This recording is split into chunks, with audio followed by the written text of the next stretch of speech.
Halo, Assalamualaikum warahmatullahi wabarakatuh.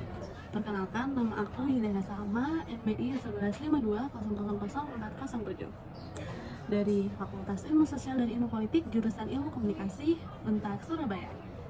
Pada video kali ini, saya akan membahas soal feminisme, yang dimana ini merupakan tugas dari dosen saya, Bu Gary, dengan mata kuliah Media and Study Culture.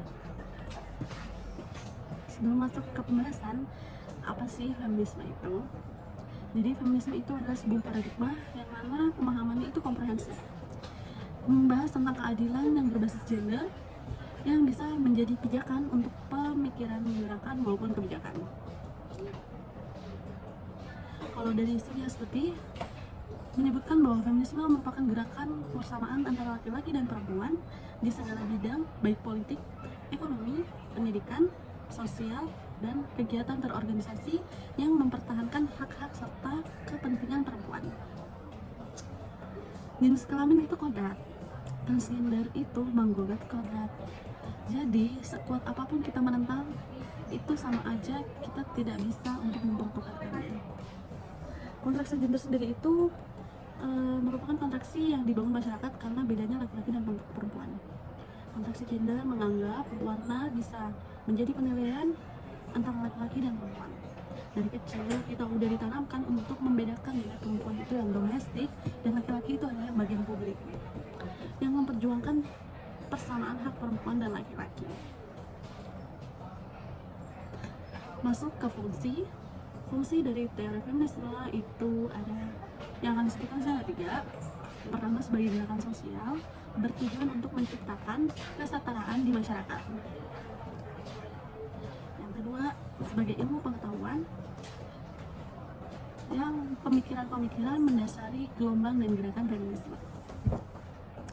Yang ketiga, sebagai alat analisis dengan menggunakan gender untuk melihat posisi struktur sosial yang ada. Gender dalam hal ini mencakup ekspresi, identitas, dan peran. Nah, feminisme itu merupakan suatu paham atau aliran yang mengaku adanya hubungan kekuasaan laki-laki dan perempuan yang tidak adil di masyarakat, tempat kerja, dan keluarga yang mengakibatkan ketertindasan, khususnya kaum perempuan serta tindakan sadar oleh perempuan maupun laki-laki untuk mengubah keadaan tersebut. Jadi perempuan itu harus banyak bisanya, entah bisa masak, atau yang biasanya juga kalau orang nyebut itu perempuan itu harus bisa masak. Perempuan kalau orang itu kodratnya di dapur, di sumur, di dapur.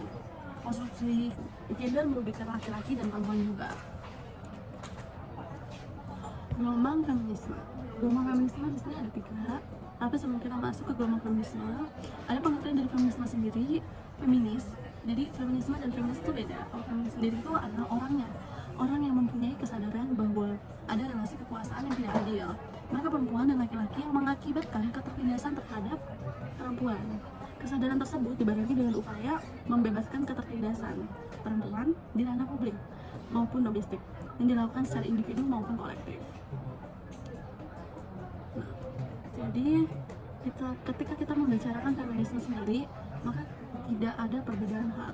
Jadi feminisme sendiri itu dia nggak bisa untuk membela gender tersebut, karena feminisme itu adalah ketika dia melawan hak-hak laki-laki yang terlalu berlebihan, yang membanggakan wanita itu yang paling rendah, maka feminisme inilah yang bergerak untuk menentang hal itu. Nah, masuk ke gelombang feminisme. Gelombang feminisme itu ada 3 gelombang. Gelombang pertama yaitu hak pendidikan, hak politik, dan hak kerja serta kesamaan bagi perempuan dan laki-laki di ruang publik. Nah, pada hak tersebut, gelombang awal itu perempuan tidak boleh memilih dan tidak boleh dipilih. Perempuan juga tidak dapat mendapatkan hak waris pada zaman itu, gelombang pertama. Gelombang kedua, pemahaman persoalan diri perempuan dan kesetaraan. Pada gelombang kedua sendiri ini lebih ke eksistensial, yang mana artinya pengen diakui kehadirannya, yang udah mulai mau menunjukkan nih kalau perempuan itu tuh bisa. Nah, masuk gelombang yang ketiga, perayaan perbedaan, pengutamaan pengalaman yang berbeda dan muncul isu yang beragam. Ada pertama ketiga ini yaitu bagaimana perempuan itu tetap dihargai. Nah, memperjuangkan perempuan kulit putih dianggap lebih maju daripada perempuan kulit hitam. tentang lingkungan juga diperjuangkan. Jadi pada saat gelombang ketiga ini sudah mulai masuk ke ranah sesama perempuan pun itu masih bisa untuk membedakan hak. Jadi pada gelombang ketiga ini udah bisa untuk membantu melawan, contohnya seperti tadi, yaitu ketika kulit putih masa sekarang itu dianggap lebih dapat membangun. Kalau kulit putih, kalau kulit hitam seakan-akan yang paling direndahkan, entah dari kayak dapat ejekan atau gimana pun, selalu dianggap yang jelek gitu loh kalau kulit hitam. Nah, untuk penjelasan lebih lanjutnya, kalau soal feminisme gelombang satu, itu dia disebutnya ada dua, feminisme liberal dan feminisme marxist and socialist. Nah, Declaration of the Right of Women and Female Citizen, Olympic Day Ecology 1791, sebagai tanggal awal ide perempuan sebagai warga negara yang setara. Nah, kalau dari Marxist sosialis, fokus pada isu produksi dan reproduksi, sebab terjadi pembagian kerja yang tidak adil secara gender, dan posisi perempuan sebagai ibu yang melakukan reproduksi sosial tidak dilihat sebagai bekerja. Padahal pada saat gelombang satu ini yang diperjuangkan itu adalah ketika posisi lelaki yang orang yang dianggap bekerja itu ketika dia muncul di publik itu dianggap bekerja. Padahal ibu rumah tangga pun saat itu kan juga dianggap bekerja kalau sekarang ya, tapi dulu itu ibu rumah tangga itu nggak dianggap bekerja. Bahkan mereka ya pokoknya dianggapnya cuma sebagai tempat untuk mereproduksi uang, dan saking rendahnya wanita saat itu. Oh, feminisme gelombang satu ada tiga, dan yang terakhir itu feminisme radikal.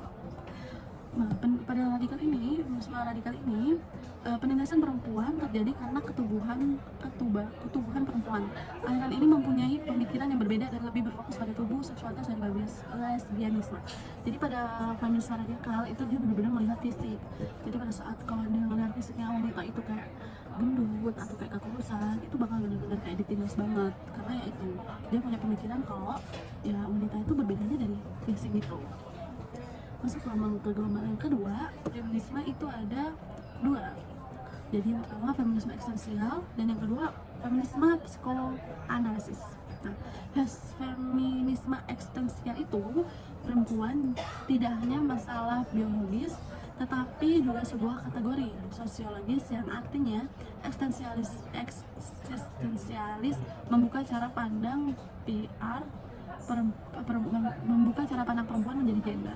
Jadi pada saat feminisme gelombang 2 itu sudah mulai masuk ke ranah membentuknya gender tersebut. Jadi pada gelombang kedua ini perempuan itu tuh akhirnya sudah kayak, kan dulu tuh kayak dianggapnya tuh laki-laki itu cuma salah satu gender yang kayak paling aktif gitu. Terus tuh pada feminisme yang gelombang kedua, eksistensial itu dia menganggap pokoknya wanita itu juga harus dianggap sebegitu rendahnya wanita sampai berharap masih memperjuangkan dianggap gitu. Lanjut ke feminisme psikoanalisis. Feminisme psikoanalisis perempuan menjadi perempuan melalui kerja penalaran, pengambilan keputusan, dan apa yang dianggap adil bagi perempuan berbeda dengan pemikiran umum tentang keadilan. Nah, jadi kalau misalnya psikoanalisis ini dia benar-benar orang yang mau dianggap perempuan, tapi dia juga harus bisa melalui pekerjaan tersebut. Nah, pekerjaan itu juga dia bukan hanya sembarang bekerja, tapi dia dalam pekerjaan itu dia harus bisa menunjukkan kalau perempuan itu juga bisa mengambil keputusan sendiri ya. Masuk ke feminisme gelombang ketiga, yaitu ada dua, feminisme postmodern dan feminisme multikultural. Nah, feminisme postmodern itu membedah epistemologi dan ilmu pengetahuan yang relevan dan mencurigai praktek-praktek kolonialisme yang masih bercokol dalam bentuk budaya melalui literasi dan karya sastra. Jadi feminisme postmodern ini dia itu lebih ke mencari ilmu pengetahuan soal perempuan yang bisa bikin kalau perempuan itu benar-benar sudah kokoh buat untuk bisa dianggap setara sama laki-laki. Nah, setelah feminisme multikultural, aliran yang mencoba menyuarakan pengalaman berbeda dari tubuh dan negara yang berbeda. Feminisme multikultural ini ya karena contohnya seperti yang tadi kayak kulit putih dan kulit hitam. Rata-rata kulit hitam itu kan dari negara Afrika, dan kulit putih itu kayak lebih ke Eropa ataupun kayak sekarang itu lebih ke Korea Selatan gitu ya. Jadi pusat pandangnya orang-orang sekarang. Jadi seperti itu. Jadi kayak dia tuh lebih mencontohkan kalau ini kayak kalau di feminisme multikultural itu dia lebih sesama perempuan itu udah bisa buat membahas isu tersebut, karena ya itu di sesama perempuan pun itu masih bisa membedakan. Nah, feminisme gelombang ketiga dan terakhir itu feminisme ekofeminisme, sebuah taktik advokasi digunakan untuk menekankan hubungan perempuan dan alam yang sama-sama menjadi korban pemerkosaan kapitalisme dan menekankan mistisme dan legenda sebagai alat penyebarannya gitu. Jadi ekofeminisme ini benar-benar kayak wanita itu udah bisa sampai ke yang dibutuhkan cuma biologis doang, sampai ini itu mereka tuh benar-benar menekankan untuk adanya juga advokasi buat perempuan. Jadi advokasi itu semacam kayak hukuman, jadi berharap juga kalau misalnya perempuan itu bisa dapat dikhususkan juga hukumannya jika terjadi sesuatu yang tidak baik terhadap perempuan tersebut masuk ke dalam hukum Indonesia. Nah, untuk feminisme sendiri, kalau feminisme di Indonesia itu terdapat pada perjuangannya R.A. Kartini contohnya. Nah, sudah. Jadi kalau misalnya feminisme itu contohnya ya, pada stereotype sebuah gambar. Biasanya karena kita juga ilmu komunikasi, teori feminisme itu bisa digunakan juga dalam bidang pemberitaan ya. Jadi dalam bidang pemberitaan itu kita juga harus bisa membedakan dalam sebuah gambar. Kalau misalnya contoh nih kejadian kayak ada berita yang berjudul ini profil Sana Marin PM Finlandia digerebek pesta narkoba, dan ditunjukkan tuh ada foto perempuannya. Justru di berita tempat lain, ini penampakan pesta liar PM Sandik Finlandia yang viral. Kayak benar-benar menunjukkan banget perempuan tuh kayak seakan-akan tuh fisik banget gitu yang dinilai. Nah, terus tuh mengabaikan perlindungan identitas itu juga terkadang terjadi pada perempuan. Nah, kejadiannya tuh seperti kayak judul berita terdapat ada 4 artis yang pusat prostitusi online, nomor 1 Sarda Honda City Lukas. Terus juga ada terungkap artis CA yang terlibat prostitusi online, ternyata Sandra Angelia pemain ikatan cinta. Itu benar-benar kayak padahal yang dilakukan itu kan mereka melakukan hal tersebut itu kayak laki dan perempuan, tapi kenapa yang selalu dibawa disebutkan dalam judul berita itu selalu yang menonjol pada perempuannya, karena kan kegiatan tersebut kan dilakukan oleh laki-laki dan perempuan. Nah, itu salah satu juga yang menyebabkan hal tersebut. Penyebutan pada perlindungan identitas tersebut ini benar-benar contohnya kayak pada berita itu, berita online ya, itu dia kayak gambar mukanya tuh nggak disensor, atau kayak pada saat judul itu namanya tuh nggak disingkat gitu. Nah, terus tuh masuk ke apakah kalau misalnya feminisme ini apakah harus perempuan? Nah, ini jadi feminisme itu memang pada umumnya itu dilakukan oleh perempuan-perempuan, namun bukan berarti penelitian feminisme itu boleh dilakukan oleh perempuan saja. Jadi feminisme itu kan merupakan teori dari jadi gitu ini. Nah, cuma kegiatan feminisme ini bukan berarti cuma aja perempuan yang menggunakannya, laki-laki tidak bisa. Kunci utama dari penelitian tersebut ini adalah dapat mengedepankan empati serta sensitivitas. Jadi kayak lebih ke apa ya? Jadi kayak menjadi penting dalam penelitian feminisme itu adalah peneliti dapat empati, sensitif, dan berkepihakan jelas. Jadi kayak benar-benar kalau misalnya udah masuk ke dalam penelitian, kita harus bisa fokus dalam penelitian tersebut. Benar-benar kita juga ikut membantu dalam perempuan tersebut. Jadi benar-benar ya kita di sini nggak netral gitu. Jadi benar-benar feminisme itu karena bahasa perempuan, jadi benar-benar kita berpihak pada perempuan gitu. Kalau mau menggunakan penelitian feminisme.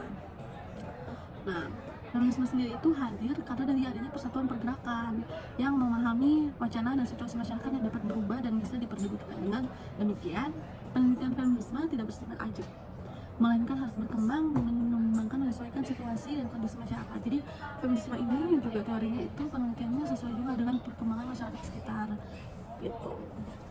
Oke, mungkin masalah yang dihadapi dalam perempuan atau kelompok perempuan dapat dipahami secara jelas. Yang dalam penelitian lain hal itu ternyata sudah dilakukan. Jadi kalau misalnya membahas perempuan itu, kita bisa lebih menghadapi perempuan itu kayak lebih jelas gitu untuk ngomongnya. Itu udah. Mungkin untuk pembahasan feminisme ini saya akhiri sampai sini. Kesimpulannya, feminisme itu pokoknya bukan hanya bisa dibahas oleh perempuan saja, tapi juga laki-laki bisa membahas. Dan feminisme sendiri itu ada 3 gelombang. Jadi ada gelombang pertama, gelombang kedua, dan gelombang ketiga. Nah, dari setiap perbedaan gelombang itu sampai gelombang yang terakhir itu, dari yang gelombang pertama yang perempuan itu benar-benar kayak nggak dianggap, sampai yang gelombang ketiga terakhir itu perempuan itu tuh sudah sesama perempuan untuk mencari haknya. Nah, mungkin dari saya sekian pembahasan kali ini. Terima kasih buat yang sudah nonton. See you again. Bye bye. Assalamualaikum warahmatullahi wabarakatuh.